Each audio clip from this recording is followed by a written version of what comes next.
The vicious fiends closed in, fangs drawn, poised to take Steve by surprise as he mined obliviously. But Steve was not oblivious, his attention firmly dedicated to his assailants. He had lost everything to them, but waited patiently. As he stood idle and feigned his lust for gold, he was reminded of that fateful day. Steve had set out, one brisk autumn morning, to scavenge the depths for precious gold and lapis in the hopes of keeping his family fed. But upon his return, Steve found his home ransacked and his wife and child slaughtered. Oh, the sights Steve saw that night.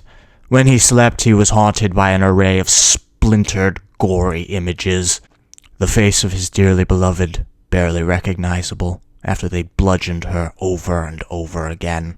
The scattered pieces of his child, torn from her body in a mad frenzy of wrenching primal brutality.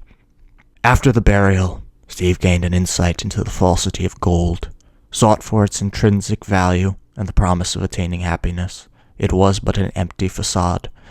Steve understood that now, as he gazed down at the pitiful, dull lump of ore. Steve found more happiness in the dynamite belted tightly around his chest. There was no longer a path for him, and with his family's killers closing in, Steve took the detonator into his hands.